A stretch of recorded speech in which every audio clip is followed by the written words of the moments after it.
ሰላም ጤና ይስጥልን። እንዴት ናችሁ? የተከበራችሁ የፖድካስቱ ቤተሰቦች አብራችሁን ቆይታ እያደረጋችሁ ስላለ እጅግ አድርገን ከልብ እናመሰግናለን። የፖድካስቱ የዕለተ ሐሙስ የማለዳ የመረጃ እንዲሁም ደግሞ የትንታኔ ፕሮግራም ተጀምሯል። ዛሬ ሰፊ ሀሳብ ሰፊ ትንታኔ ይዘን ቆይታ እናደርጋለን። ፔፕ ጋርዲዮላ ምንድነው የነካው የሚሉ ጥያቄዎች ይነሳሉ። የፔፕ ጋርዲዮላ የጨዋታ ታክቲክ በተለይም ደግሞ በፕሪንሲፕል ኦፍ ፖዚሽናል ፕሌይ ያለው የጋርዲዮላ የበላይነት አሁን ከእጁ እየወጣ ያለ ብዙ ነገር የተፈጠረ ይመስላል። እውነት ግን ጋርዲዮላ ከእጁ የወጣ ነገር አለ ወይ? የጋርዲዮላ ቡድን በሳምንት ውስጥ ሁለት የተለያየ መልክ ያለው ቡድን ለመሆን ለምንድን ነው የቀረበው? ለምንድን ነው መፍትሄ አልባ እየሆነ የሚገኘው የሚለው ጥያቄ ይነሳል። ይህንን አንድ ነገር ወደ ኋላ ሳባ አድርጌ አምጥቼ ለናንተ በመናገር ነው የመጀመሪያው። ይሄን የማደርግበት ዋነኛው ምክንያት አሁን እየተለወጠ ያለው አሁን በነገሮች ውስጥ መፍትሄ ያጣው ጋርዲዮላ ከዚህ በፊት በነበረው የቡድን ግንባታ ሂደቱ ውስጥ የዓለም እግር ኳስ ጫና እየፈጠረ ስለሚመጣ የዓለም እግር ኳስ በሚፈጥረው ጫና ቡድኖች ሊቸገሩ እንደሚችሉ ምልክቶችን የሰጡ ሰዎች ነበሩ። ከነዚህ ሰዎች መካከል ዮሃን ክራይፍ አንዱ ነው። በተለይ ስለ ጋርዲዮላ በህይወት በነበረበት ሰዓት ዮሃን ክራይፍ አብዛኛውን ጊዜ አስተያየት አይሰጥም የጋርዲዮላን ቡድን በተመለከተ። ነገር ግን ከመጀመሪያው የእግር ኳስ ሐሳቡ እያፈነገጠ እንደመጣ ግን የሆነ ምልክቶችን ሰጥቷል። በአንድ ወቅት እንደውም ግራም ሃንተር ከሚባል የስፖርት ቲቪ ፕሬዘንተር እና እንዲሁም ጸሐፊ የተለያዩ መጽሐፎችን የጻፈ ሰው ነው ጋር ባደረገው ቆይታ ስለ ጋርዲዮላ ሲጠይቀው የመለሰው አንድ ምላሽ አለ።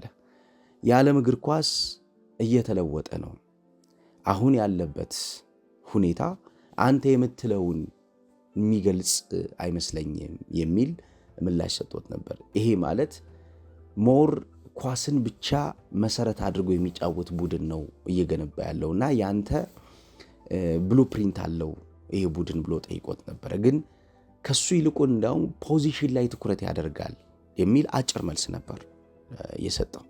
ፖዚሽናሊ በጣም ያደገ ቡድን ነው የሚል አስተያየት ሰጥቶ ነበር። እንግዲህ ፖዚሽናሊ ያደገ ቡድን ነው ማለት ተጫዋቾች ራን የሚያደርጉት እንጂ ሲስተም ራን የሚያደርገው እንዳልሆነ አንድ ምልክት የሚሰጥ ነው። አብዛኛውን ጊዜ እንደምታውቁት በእግር ኳስ ሐሳብ ውስጥ የእግር ኳስ ትልቁ መሰረታዊ የሚባለው ነገር ብሬን ነው። ተጫዋቾች በኢንቴሊጀንት ሙቭመንቶቻቸው ተጫዋቾች በአደገ የእግር ኳስ ዕውቀታቸውና መረዳታቸው ቡድንን ይገነባሉ። በዛውም ልክ ደግሞ ያደገና ከፍ ያለ ዕውቀት ከሌላቸው ደግሞ እግር ኳስን የቡድን ግንባታውን ያፈርሱታል። በጋርዲዮላ የቡድን ግንባታ ውስጥ በተለይ ባርሴሎና በነበረበት ሰዓት የፕራይም ባርሴሎና በሚባለው በነበረበት ሰዓት አንዱ ትልቁ ፖዚቲቭ የሚባለው ነገር ምንድን ነው? ተጫዋቾችን ወደ ሲስተሙ ነው ያመጣው። ሲስተሙ ነው ሩል ያደረጋቸው። ተጫዋቾቹን ወደ ሲስተሙ ካመጣቸው በኋላ ሲስተሙ ሩል ያደረጋቸው። ከዛ በኋላ ግን ያ ሲስተም እንዲቀጥል ተጫዋቾች በጣም አስፈላጊ ስለነበሩ ለዛ ሲስተም የሚሆኑ ተጫዋቾችን ግን እያጣ መጣ። ስለዚህ ከዚህ በኋላ አስቸጋሪ ነገር ሊፈጠር እንደሚችል ስላወቀ በጊዜ ነበር ከዛ ቡድን የተለያየው። ከዛ በኋላ የ4 ዓመት የባርሴሎና ቆይታው እነዛን ተጫዋቾች በሰራበት መንገድ ልክ በባየር ሙኒክም በማንቸስተር ሲቲም ሊሰራ እንደማይችል ስላወቀ ሞር ፕሪንሲፕል ኦፍ ቨርቲካሊቲን በተወሰነ መንገድ እንዲያቆጠቁጥ አደረገው። ይህ ማለት ፉልባኮችን ትኩረት ያደርግ ነበር። ፉልባኮች ላይ መሰረት ያደረገ ስራዎችን ይሰራል። በፉልባኮች የማጥቃት እንቅስቃሴን፣ በፉልባኮች የኳስ እንቅስቃሴን ከኋላ የመመስረትን ፍላጎትን፣ የአማካኝ ክፍል እንቅስቃሴን የመቆጣጠር ፍላጎትን ይሰራ ነበረ። ግን ያም ሆኖ በተለይ በሜዳ ውስጥ የሚያጋጥሙትን ጫናዎች የሚያሸንፍበት የሱ የሚታወቅበት ራሱ የሆነ ሪብራንድ ያደረገውን የጨዋታውን አካሄድ ግን በሚፈለገው የተጫዋቾች ጥራት ኤክሰርሳይዝ ለማድረግ ግን ተቸግሮ ነበረ። ለምሳሌ በፔፕ ጋርዲዮላ የጨዋታ መንገድ ውስጥ አንዱ ትልቁ ፖይንት የሚባለው ነገር ምንድነው? ኦኩፓይንግ ስፔሲፊክ ዞንስ የሚለው እንደውም እሱ በስፓኒሽኛ ምንድን ነው የሚለው? ጆጎ ደ ፖሲሲዮ ይለዋል። ጆጎ ደ ፖሲሲዮ የሚለው ሐሳብ በተጫዋቾች ኳሊቲ ነው የሚሞላው። ይሄ የተጫዋቾች ኳሊቲ አብዛኛውን ስፔሲፊክ የሆኑ ዞኖች ወይም ደግሞ የተመረጡ ቦታዎችን ተጫዋቾች እንዲቆጣጠሩ ነው ስልጣን የሚሰጣቸው። ይሄ ስፔሲፊክ የሆነው ፖዚሽን ተጫዋቾች እንዲቆጣጠሩ በሚደረግበት ሰዓት በተለይም ደግሞ የፓሲንግ ትሪያንግሎችን ይፈጥራሉ። እንደገና ኒውሜሪካልና ኳሊቴቲቭ ሱፔሪዮሪቲን በተጋጣሚ ቡድን ላይ ይወስዳሉ። እነዚህ ሁለቱ መሰረታዊ ነገራቸው በፖዚሽናል ፕሌይ በሱ በተለይ ኳስን ፖሰስ አድርጎ ኳስን ተቆጣጥሮ በሚጫወተው ሐሳብ ውስጥ ማለት ነው። አሁን ላይ ያለውን የሪሲቪንግ አንግል ኦፕሽኖችን ስንመለከት ለምሳሌ የመጨረሻውን የቦዶ ግሊምቱን ጨዋታ እንወስደው። በመጨረሻው የቦዶ ግሊምቱ ጨዋታ ወቅት ማንቸስተር ሲቲ በቻምፒየንስ ሊግ ዝቅተኛውን የትሪያንግል ፈጠራ የፈጠረበት ጨዋታ ነበር። ያ ጨዋታ ዝቅተኛውን በተለይ ወደ ተጋጣሚ ሜዳ የሚያደርጋቸው ሽግግሮች ከፍተኛ የሆነ የተጫዋቾችና የእንቅስቃሴ ጥራት ጉድለት አጋጥመውት ነበር። በተጋጣሚው ከፍተኛ ብልጫ መወሰድ ብቻ ሳይሆን ወደ ተጋጣሚ ሜዳ ሄዶ ረጅም ጊዜ መፍትሄ እየፈለገ የሚቆየው ሲቲ ወደ ተጋጣሚ ሜዳ ገብቶ ረጅም ጊዜ መፍትሄ ፈልጎ ኤክስኪዩት የሚያደርገው ሲቲ ጠፍቶ ተመልክተነዋል። ስለዚህ ቅድም ያልኩት ሆጎ ደ ፖሲሲዮ የሚለው ሐሳብ ወይም ደግሞ ኦኩፓይንግ ስፔሲፊክ ዞን የሚለው ሐሳብ ኳሊቲ ጎሎታል ማለት ነው። በነ ዣቪ ሰዓት፣ በነ ኢኒሽታ ሰዓት፣ በነ ሰርጂዮ በስኩዌት ሰዓት ይህንን ስፔሲፊክ ዞን የሚሞሉ ተጫዋቾች ነበሩ። ለምሳሌ ዣቪንና ኢኒሽታን ብንወስዳቸው እነኚህ ተጫዋቾች የሚቆሙባቸው ስፔሶች አብዝተው እንዲቆሙ የሚደረግበት የራሳቸው የሆነ የጨዋታ መንገድ ነበራቸው። የነሱ መቆም በእንቅስቃሴው ውስጥ መሰረታዊና አስፈላጊው ነገር ነው። የነሱ አለመቆም በጨዋታው እንቅስቃሴ ውስጥ መሰረታዊ የሆነና አስፈላጊ የሚባለውን ነገር የማይሰጥ ይሆናል ማለት ነው። ስለዚህ እንደ ሐሳብ ያጠረው ማንቸስተር ሲቲ ይሆናል ማለት ነው በዚህኛው ዘመን። ያኔ ቢሆን ደግሞ ሐሳብ ያጠረው ባርሴሎና ይሆን ነበር ማለት ነው። ፖሴሽንን ጋርዲዮላ በዚህ ቀደም በነበሩት የቡድን እንቅስቃሴዎቹ ውስጥ ለፐርፐዝ የሚጠቀም አሰልጣኝ ነው። እንደውም በአንድ ወቅት ሮቤርቶ ዲዘርቢን በተመለከተ የሰጠው ትንታኔ ያለፉት 20 ዓመታት ምርጡ አሰልጣኝ ሮቤርቶ ዲዘርቢ ነው ያለበትን ሐሳብ ለዚህ ማጣቀሻ ማንሳት እችላለሁ። ምንድነው ያለው? በፐርፐዝ ውስጥ በተለይም ደግሞ ፖሴሽን ዊዝ ፐርፐዝ ላይ ራይት ታይምና ራይት ፕሌስን እስከሚፈልግ ድረስ ትዕግስተኛ የሆነ ቡድን ነው ብሎት ነበር የአሰልጣኝ ሮቤርቶ ዲዘርቢን ቡድን ማለት ነው። ስለዚህ ኳስን ሙቭ የሚያደርግበት የሚያንቀሳቅስበት መንገድ ኳስን እያንቀሳቀሰ መፍትሄ የሚፈልግበት አካሄዱ በሜዳ ውስጥ በፐርፐዝ በዓላማ የሚከናወን ነው የሚል ሐሳብ አንስቶ ነበር። አሁን ኳስ ይዞ የሚሄደውን ሲቲ ከተመለከት ነው ፐርፐዞቹ ጊዜ ከዚህ በፊት በሚፈልጉበት ልክ እየተከናወኑ አይደል። ፐርፐዝ አለው ሐሳቡ፣ ነገር ግን ወዲያውኑ ሐሳቡን ይቀይረዋል።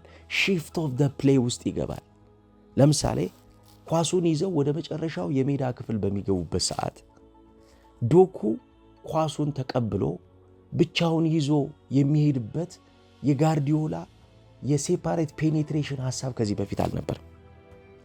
አሁን ላይ ኳሱን ይዘው ወደ መጨረሻው የሜዳ ክፍል በሚሄዱበት ሰዓት ዶኩ የሚባለው ተጫዋች ይዞት የሚሄደው ብቻውን የሚያጠቃበት ፔኔትሬሽን ሐሳብ ነው ያለው። ይሄ ለተመላሽ ኳሶች በተለይም ደግሞ ለዲፌንሲቭ ሪከቨሪ ሴትአፕ ማንቸስተር ሲቲ ትኩረት እንዲያደርግና ኳስ ከተነጠቀ በኋላ ባሉት እሳቤዎቹ ውስጥ ጊዜ፣ ኢነርጂ፣ ዕውቀት እንዲጨርስ ያደርገዋል። ከዚህ በፊት ኳስ ተነጥቆ ስለሚኖረው አክሽን አብዝቶ የሚያስብ አይደለም የነበረው የጋርዲዮላ ቡድን።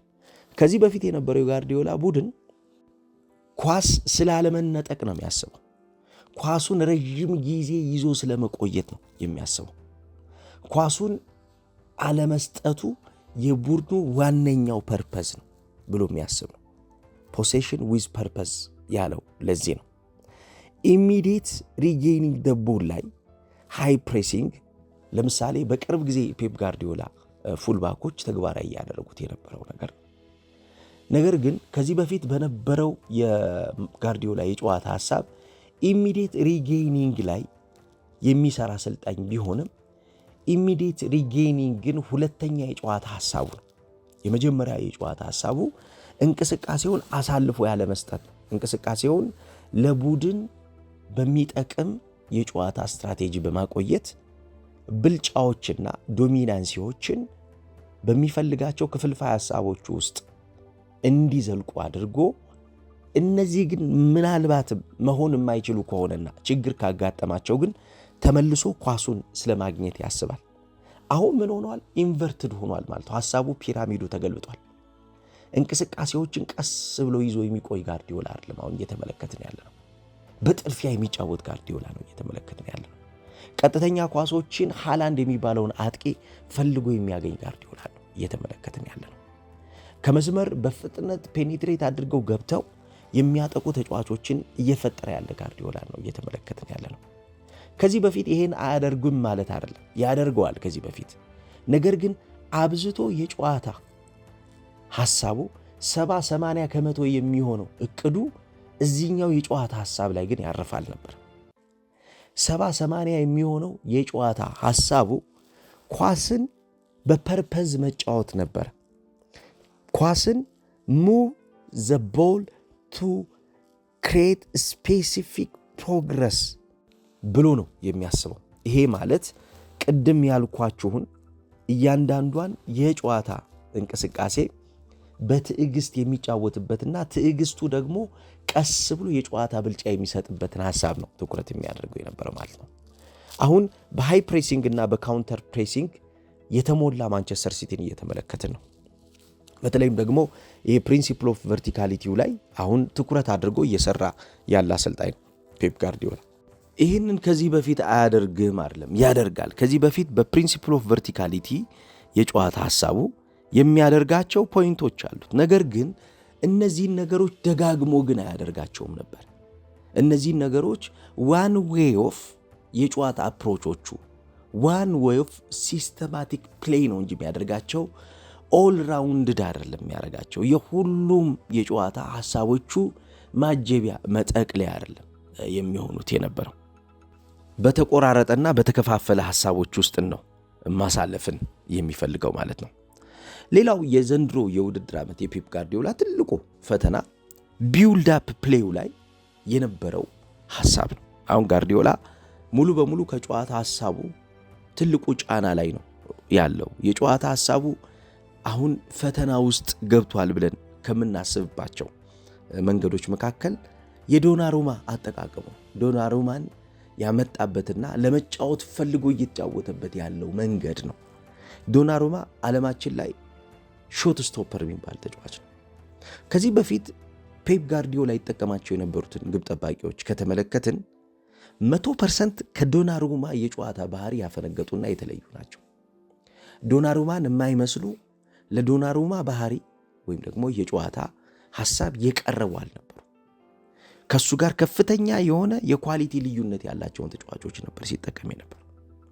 ባሳለፍነው የውድድር ዓመት ግን ፔፕ ጋርዲዮላ የሐሳብ ፓራዳይም shift ላይ እንደሆነ ያሳየን ዶናሩማን ለማንቸስተር ሲቲ ያስፈረመበት ሰዓት ነው።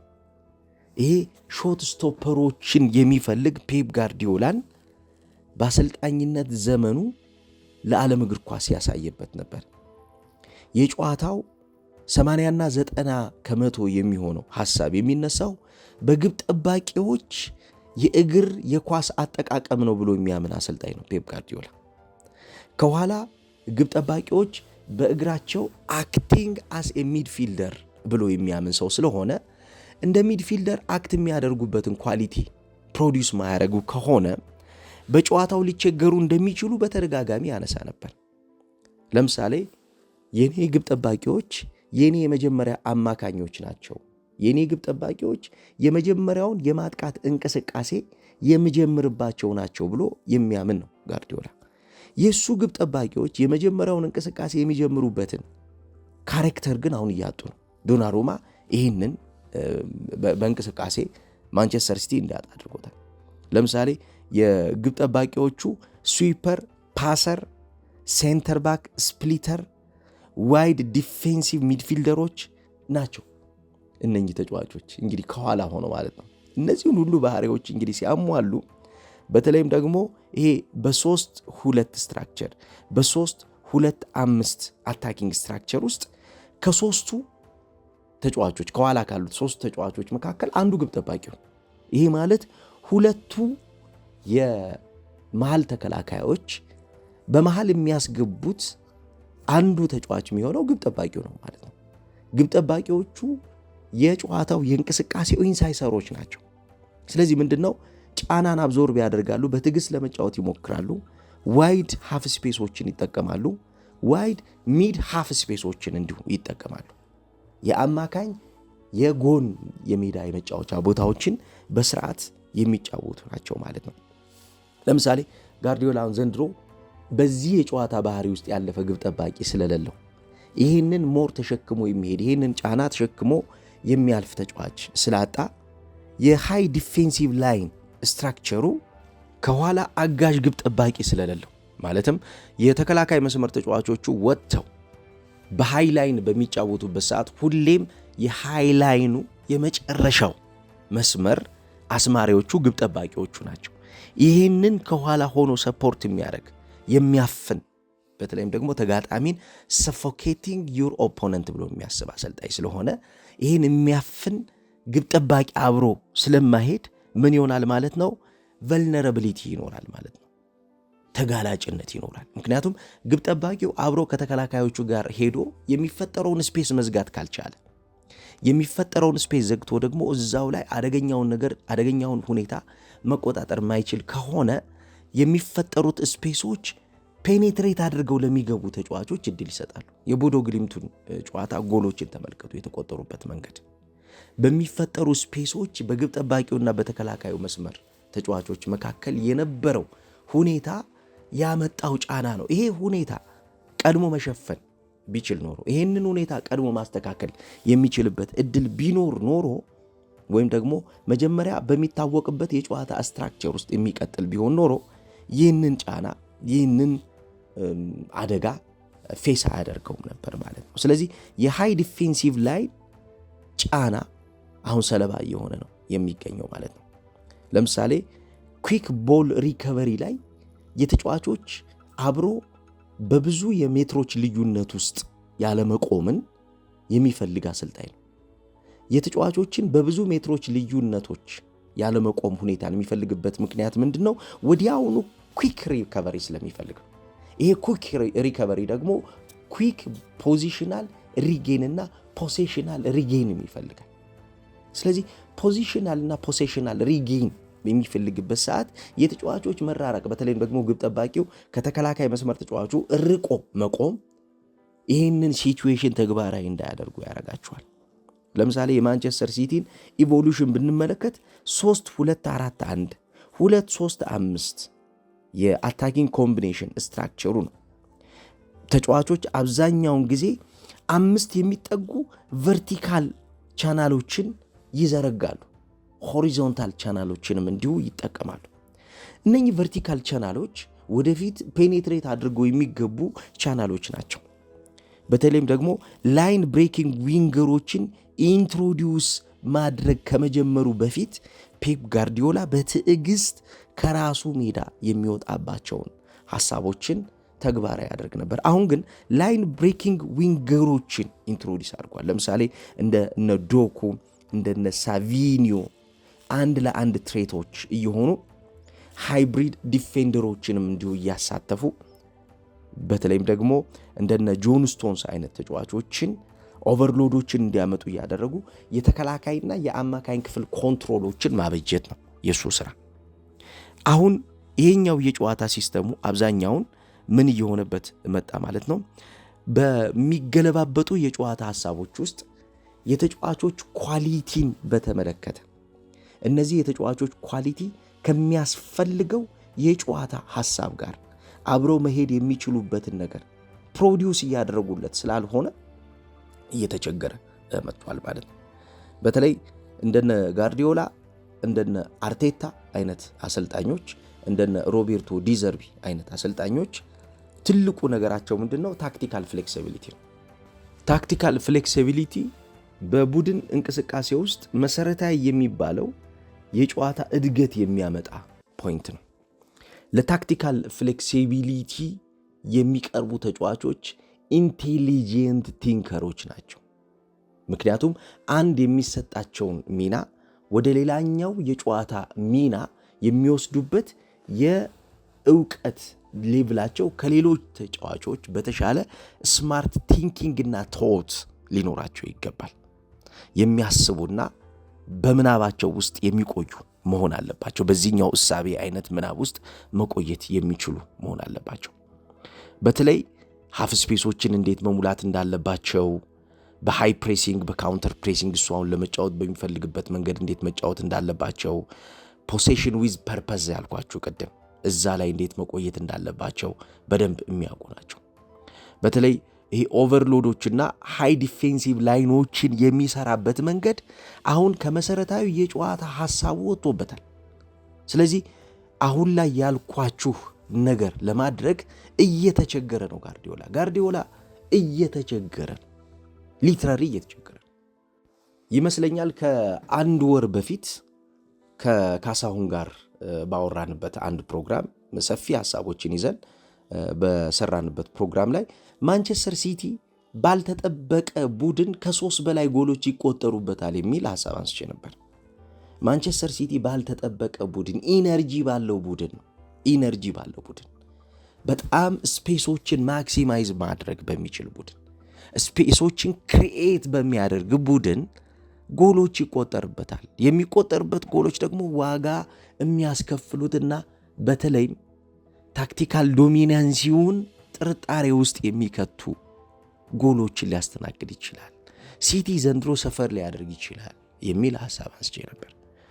ቅድም ካነሳኋቸው ሐሳቦች ተነስቼ ማለት ነው። ምክንያቱም ቢውልዳፕ የሚጫወትበት መንገድ፣ ፐርፐዞቹ፣ ኳስን ኦቨርሎድ የሚያደርግበት ኳሊቴቲቭ እና ኳንቲቴቲቭ የሚባሉትን የኳሊቲንና የተጫዋቾችን ብዛት የማጥቃት እንቅስቃሴ አሁን ኦፕሬት እያደረገበት ያለው መንገድ ሲቲን መፍትሄ አልባ እያደረገው ነው፣ ችግር ውስጥ እየከተተው ነው የሚል ነገር አንስቼ ነበር።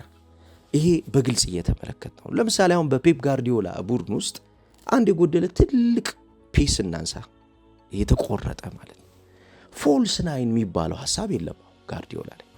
በጋርዲዮላ የጨዋታ ሐሳብ ትልቁ የጋርዲዮላ መገለጫ ሐሰተኛ 9 ቁጥር። ሐሰተኛ 9 ቁጥር ጎል ከማስቆጠር በላይ በጎል ማስቆጠር ሂደት ውስጥ የሚኖረው ሚና ከፍተኛ በመሆኑ በተደጋጋሚ የሚፈልገው ነገር ይሄ ነው። ሐሰተኛ 9 ቁጥርን ይፈልጋል። በሐሰተኛ 9 ቁጥር ሚና ውስጥ ያሉ ተጫዋቾች ናቸው የጋርዲዮላ የጨዋታ መሰረታዊ ሐሳቦች ተብሎ የሚታሰቡት። ምክንያቱም የፎልስ ናይን የጨዋታ እሳቤ ተግባራዊ የሚያደርጋቸው ነገሮች አሉ። በተለይ የፎልስ ናይን የጨዋታ እሳቤ ከእንቅስቃሴ አንጻር ተግባራዊ የሚያደርጋቸው ፖይንቶችን ከተመለከትን ድሮፕ ያደርጋል፣ ወደ ኋላ ይመለሳል። ሚድፊልደሮችን ከፍ ብለው እንዲቆዩ ያግዛቸዋል። የዊንግ አታኮች የተከፈተውን ስፔስ እንዲያጠቁ እድል ይሰጣል። የተከላካይ የተጋጣሚ ቡድን ተጫዋቾችን ዲስረፕት ያደርጋል።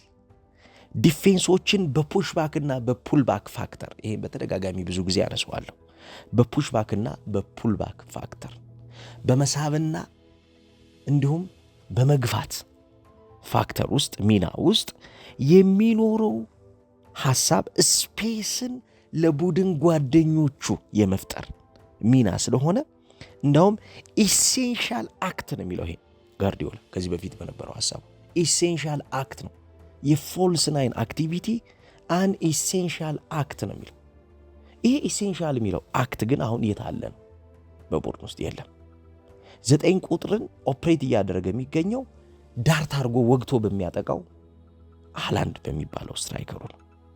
እነኚህ ስትራይከሮች አብዛኛውን ጊዜ አንኮንቬንሽናል ስትራይከሮች ነው የሚላቸው። ከአማካኙና እንዲሁም ከፊት ከሚገኙ ሃይ ቴክኒካል ስኪል ካላቸው ተጫዋቾች ጋር ሊንክ የሚያደርጉና ፈጠራን፣ እይታን እንዲሁም ጎል ማስቆጠርን አብረው የሚሰሩ ናቸው። እሱ እንዳውም እንግሊዝኛው ምንድነው የሚለው ቪዥን፣ ክሪኤቲቪቲ እና ስኮሪንግ አቢሊቲ ነው የሚለው። በሞደርን እግር ኳስ ውስጥ ሃየር ኤግዛምፕሎች ናቸው፣ ከፍተኛ ምሳሌ መሆን የሚችሉ ተጫዋቾች ናቸው ብሎ ያስባልና የዲፕ ፖዚሽኒንግ አሁን በጋርዲዮላ ጠፍቷል። አሁን በ9 ቁጥር ሚና የሚተገበረው ወደ ውስጥ ገብቶ የሚጫወተው የጥልቅ የአማካኝ ክፍል አጋዥ የማጥቃት እንቅስቃሴ ጠፍቷል።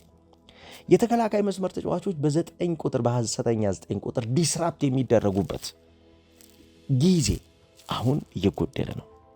የፕሌይ ሜከር ሮሉ የ9 ቁጥር ተጫዋቾች የፕሌይ ሜኪንግ ሮሉ ጠፍቷል። አሁን በጋርዲዮላ ውስጥ ከፍተኛ የሆነ ቴክኒካል ስኪል ዴቨሎፕ ማድረግ አለባቸው እነዚህ ተጫዋቾች አሁን በዚህኛው እንቅስቃሴ ውስጥ ጠፍተዋል። ሊንክ ማድረግ አይችሉም። ክሬት ማድረግ የሚቻልበት እድል ነበረው። ለምሳሌ ሊዮኔል ሜሲን የሚጠቀምበት አንዱ ትልቁ ምክንያት የነበረው ሊንክ ማድረግ ነው። ሊንክ ያደርጋል ማጥቃቱን። በማጥቃቱ እንቅስቃሴ ውስጥ የሚኖረው አስተዋጽኦ በጣም ከፍተኛ ነው። ይህንን አስተዋጽኦ ደግሞ ወደ መጨረሻው የሜዳ ክፍል በሚኖረው ሚና ውስጥ አሳድጎ የተሻለውን ነገር ተግባራዊ ያደርጋል ማለት ነው እና የጋርዲዮላ ቡድን በእንቅስቃሴ የጎደለው በርከት ያለ ነገር ስላለ ዘንድሮ ለማከም ኳሊቲን ብቻ ሳይሆን ሐሳብ ሽፍት ማድረግ የሚፈልግበት ሰዓት ላይ ተገኝቷል። ዘንድሮ ሲቲ እየተቸገረ የሚገኙ ጎል ስለተቆጠረበታል። ፈንዳሜንታል የሚባለው የጨዋታ ሐሳቡ ላይ ችግር ስላጋጠመው ነው።